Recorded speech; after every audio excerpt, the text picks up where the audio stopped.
Hello, இன்னைக்கு lunch காம்போக்கு ஒரு ரெண்டு டிஷ் பண்ணி காட்டலான்னு இருக்கேன். குழம்பும் ஒரு கறியும். இந்த குழம்பு வந்து ஹோட்டல் ஸ்டைலில் காரக்குழம்பு பண்ணி காட்டலான்னு இருக்கேன்.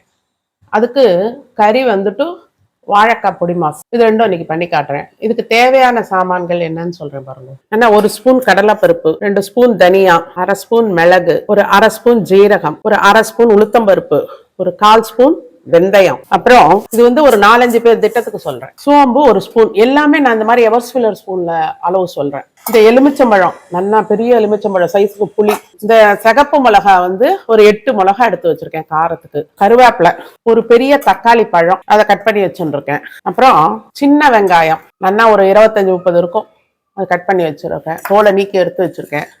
பூண்டு பல்லு, கொஞ்சோண்டு தேங்காய், ஒரு 2-3 பெத்த தேங்காய். பூண்டு வந்து மலை பூண்டு, அதனால பெருசா இருந்தது, நான் கட் பண்ணி வச்சுருக்கேன். அது ஒரு 4 பல்லே இவ்வளவு வந்திருக்கு பாருங்க. நல்லா பெரிய பூண்டா இருந்தது, பல்லா பெருசா. தேங்காய் ஒரு 5-6 கீத்து துருவினா ஒரு 2 டேபிள் ஸ்பூன் வச்சுக்கோங்களேன். இதுக்கு நல்லெண்ணெய், தேவையான அளவு உப்பு, கருவேப்பிலை, அவ்வளவுதான் இதுக்கு தேவையான சாமான்கள். இப்ப எப்படி பண்றதுன்னு சொல்றேன் பாருங்க. இப்ப வானலில ஃபர்ஸ்ட் இது வறுக்கிற சாமானுக்கு நான் 1 ஸ்பூன் எண்ணெய் விட்டுக்கிறேன். கடலைப்பருப்பு, உளுத்தம்பருப்பு, தனியா, மிளகு, வெந்தயம், மிளகா வத்தல்.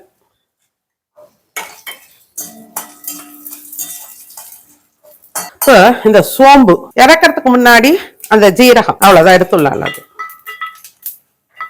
இதுக்கு நான் இது போடல, பெருங்காயம் எல்லாம் வேண்டாம். ஏன்னா பூண்டும் வெங்காயம் சோம்பு போடுறதால அந்த பெருங்காய ஸ்மெல் ஒன்றும் அப்படி ஒன்றும் பெருசா தெரியாது. நெக்ஸ்ட் பூண்டு பல்லு கொஞ்சம் அரைக்கட்டுல போட்டுப்போம், கொஞ்சம் வந்து குழம்புல வதக்கச்சு போட்டுப்போம். வெங்காயம் இதுல கொஞ்சம் போட்டுப்போம், அரைக்கிறதுல வதக்கிறதுல கொஞ்சம் போட்டுக்கலாம். இப்போ இந்த தக்காளியை இதுலயே போட்டோம்ல, இல்லை சொட்டு உப்பு வதங்கிறதுக்கு.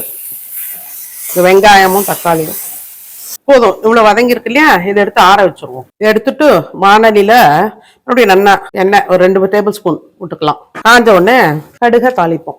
கடுகு வெடிச்ச உடனே இந்த பூண்டு வெங்காயம் இது ரெண்டையும் போட்டு வதக்கிடுவோம். இந்த வெங்காயம் வதங்கின உடனே இந்த கருவேப்பிலை 4 போட்டு இந்த புளியை என்னன்னா கரைச்சி வடிகட்டி வச்சிருக்கேன் நான், அதை விட்டுடலாம். அப்புறம் மஞ்சப்பொடி நான் சொல்றதுக்கு மறந்தேன், நல்லா இவ்வளவு போட்டுக்கோங்க 1 ஸ்பூன். இப்போ நல்லா 1 டேபிள் ஸ்பூன் உப்பு புளியோட திட்டத்துக்கு போட்டுக்கோங்க. போட்டு இப்ப எல்லாத்தையும் அரைச்சுடுறேன். ஃபர்ஸ்ட் இதை பொடி பண்ணிட்டு வந்துடுறேன். அடுத்து இந்த தேங்காய் போட்டுக்கிறேன். தேங்காவை இதை க்ரஷ் பண்ணிட்டு வந்துட்டேன். அப்புறம் சுத்தி வர எல்லாம் எடுத்து விட்டுட்டு இந்த தக்காளி, பூண்டு, வெங்காயம் இதை போட்டு இப்போ ஜலத்தை விட்டு அரைச்சிக்கலாம். அப்படி புளி ஜலம் நிறைய இருந்தா அது கூட விட்டு அரைச்சிக்கலாம். நான் இப்ப இந்த புளி ஜலத்தை விட்டு தான் அரைக்க போறேன். இதை 3 நல்லா அரைச்சாச்சு. இப்போ இதை அப்படியே இந்த புளி ஜலத்துல விட வேண்டியதுதான். அந்த மிக்சியும் நல்லா அலம்பி இதை விட்டாச்சு. இப்போ இதை நல்லா கொதி வரட்டும். வந்ததுக்கு அப்புறம் இறக்க வேண்டியதுதான். இப்போலாம் கரெக்டா ஒரு 10 நிமிஷம் தான்மா கொதிச்சிருத்து போதும். இது இந்த பச்சை வாசனை எல்லாம் போயிருக்கும். எல்லாம் ஏற்கனவே வதக்கி தானே நம்ம அரைச்சிருக்கோம், இந்த புளி வாசனை தான் போகணும். போதும். நான் வெள்ளம்லாம் போடல இந்த காரக்குழம்புக்கு, வேணுங்கிறவா வேணா போட்டுக்கோங்க கொஞ்சம். இது நல்லா இருக்கும். இது மைல்டா கரெக்டா இருக்கும். ரொம்ப மசாலா வாசனை எல்லாம் அடிக்காது. அந்த சோம்போட ஃபிளேவர் மட்டும்தான் இதுல. பூண்டு சோம்பு தான், வேற ஒண்ணுமே நான் வைக்கல. ஆனா இதே ரொம்ப நல்லா இருக்கும் இந்த குழம்பு. இது பாத்தீங்களா கரெக்டா இருக்கு இந்த பதம். சின்னதாவே அடுப்பை வச்சு பண்ணோம்னா நல்லா அப்படி வருது. நடுக்கொதி வந்துடுத்து பாருங்க நல்லா. அவ்வளவுதான், போதும், அணைச்சுடலாம் அந்த அடுப்பை.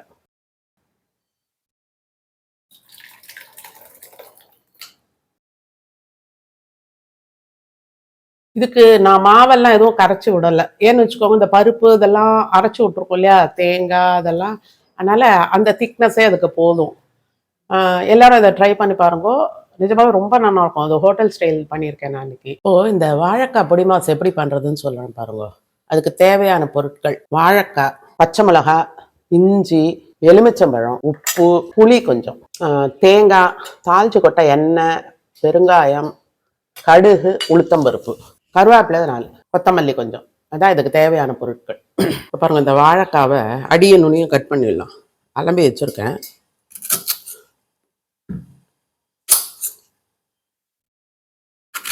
இது பெருசா இருக்கு, ஒரு 3ஆ போட்டுக்கிறேன். அதுக்குள்ளேயும் இந்த தண்ணி கொதிக்கிறது பாருங்க. இதுல என்ன பண்ணணும்னா இந்த புளியை அப்படியே போட்டுடலாம். அப்புறம் மட்டாத்தூளி, உப்பு, கொஞ்சம் எண்ணெய். ஏன்னா இது கருக்காமையும் இருக்கும், அந்த பாத்திரத்துல ஒரு மாதிரி பிசுக்கா ஒட்டிக்கும் இல்லையா, அது ஒட்டாமலும் இருக்கும். அதுக்காக தான் இப்படி போடுறது இந்த புளியெல்லாம். இப்போ இந்த வாழைக்காவை அதில் கட் பண்ணி மெதுவாக போட்டுடலாம்.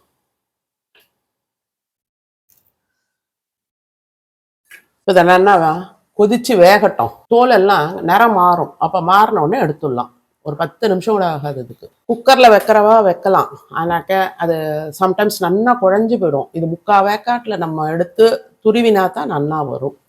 அதுக்காக தான் தனியாக வேக விடுறது. இப்போ நம்ம என்ன பண்ணலாம், நிறைய பேர் வந்து அப்படியே தாளிச்சு கொட்டுவா. அதை எடுத்து குழந்தைகள் இருக்கிறதால அப்படியே அரைச்சி போட்டோம்னா சேர்ந்தா மாதிரி இருக்கும். இந்த வாழைக்காய்க்கு ஏற்ற காரம் அவாவா போட்டுக்கோங்க. காரம் வேணுன்ற இன்னும் கொஞ்சம் கூட போட்டுக்கோங்க. இஞ்சியை கட் பண்ணி போட்டுக்கலாம். தேங்காய் துருவல் ஒரு 1/4 மூடி தேங்காய்க்கு மேலே போட்டிருக்கோம். இது அப்படியே க்ரஷ் பண்ணிட்டு வரச்ச இதில் 4 கொத்தமல்லி போட்டால் மணமாக இருக்கும். இந்த கறியில் சும்மா ஒரு 2 உப்பு. இப்போ போய் இதை கோர்ஸாக அரைச்சின்னு வந்துடுறேன். இப்போ பாருங்க, இந்த தோல் தான் கணக்கு. இதை நல்லா நிறம் மாறுறது பார்த்தீங்களா, இது மாதிரி. அப்புறம் இப்போ இந்த கத்தியை கொண்டு எடுத்து இப்படி விட்டு பாருங்க.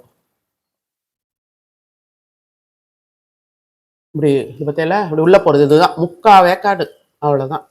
ஏன்னா இன்னும் வதக்க வேற போகிறோம். அதை இதை அணைச்சிடலாம். இப்போ இதை நல்லா வடிகட்டிட்டு தண்ணியை எடுத்துட்டு இந்த தோலை உரிச்சுட்டு காட்டுறேன். வடிகட்டிக்கோங்க. அப்படி இல்லைன்னா இதை இந்த மாதிரி எடுத்து தட்டில் வச்சுக்கலாம். ஆறணுமோ இல்லையா, ஃபேன் காற்றுக்கிட்ட வச்சா கீழே ஆறிடும். இந்த புளிச்சக்கெல்லாம் வேண்டாம், தூக்கி போட்டுடலாம். இதை ஆறட்டும், அப்புறம் உரிப்போம். ஆறிடுத்து நல்லா. இப்படி எடுத்தாலே அப்படியே வந்துடும் ரவுண்டாக.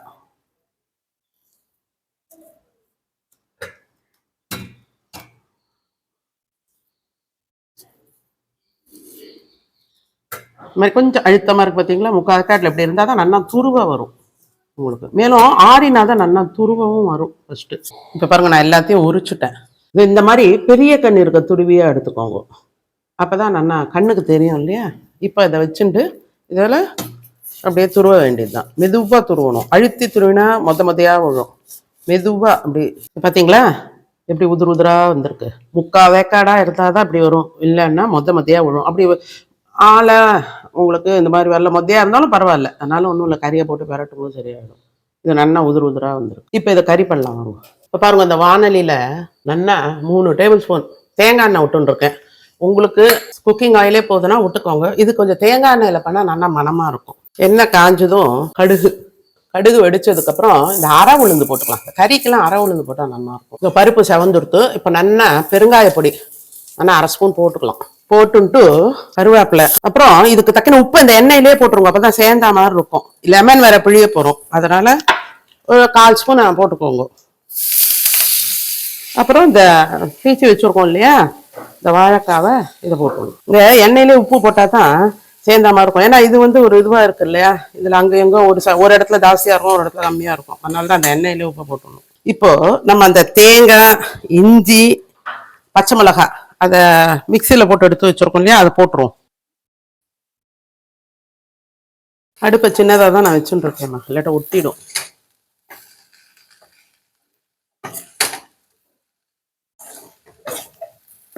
அப்படி கொத்தமல்லி பிடிக்காதவா அதோட போட்டுக்காதீங்க, வேண்டாம். ஆனால் நல்லா இருக்கும். அந்த கொத்தமல்லியும் அதோட சேர்த்து சதைச்சு போடும்போது நல்லா இருக்கும். ஒரு 2 நிமிஷம் அப்படி இருக்கட்டும், அந்த ஃப்ளேவர் வர மட்டும், பச்சை வாசம். நல்லா இஞ்சியோட ஃப்ளேவர் அடிக்கிறது கமகமான போதும். இப்போ இதை அணைச்சுடலாம். அணைச்சுட்டு 1 நிமிஷம் ஆனதுக்கப்புறம் இந்த லெமன் அதில் பிழியணும். இப்போ பாருங்க, இந்த லெமன் கட் பண்ணிட்டு ஒரு லெமன் எடுத்து வச்சோம் இல்லையா, எவ்வளோ வேணுமோ நமக்கு கண் திட்டம் தான் அதெல்லாம். அவாவா வாய் ருச்சி, அது போட்டு பாருங்கோ. வேணும்னா ஃபுல் பழம் பிழிங்கோ. அவ்வளோ புளிப்பு வேணுங்கிறவா, வேணாங்கிறவா ஒரு 1/2 மூடி 3/4 மூடி பிழிஞ்சா போதும். நான் இந்த மிளகாக்கு தக்குனதால அதுக்கேற்ற காரம் இருக்கும் இல்லையா, நான் ஒரு 1/2 மூடியும் ஒரு 1/4 மூடியும் பிழிஞ்சிருக்கேன். ஒரு பெரிய எலுமிச்சம்பழம் இது. நல்லா இதை நல்லா கலந்துரும். ஆறினோடனே நல்லா உதிரா வந்துடும். அடுப்பு அணைச்சிட்டு தான் எலுமிச்சம்பழம் பிழியணும், ஏன்னா இல்லாட்டா கசந்து போயிடும். அடுப்பு அணைச்சிட்டு 1 நிமிஷம் அப்படியே விட்டுட்டு அதுக்கப்புறம் போடுங்க. சொட்டு தேங்காய் எண்ணெய் மேலே விட்டுருக்கேன் வாசனைக்கு இன்னும் கொஞ்சம். அவ்வளோதான், ஆயிடுத்துமா, கறி ஆயிடுத்து.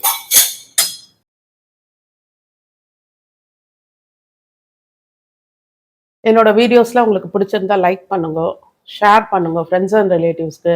சப்ஸ்கிரைப் பண்ணாதவால சப்ஸ்கிரைப் பண்ணுங்க. தேங்க்யூ.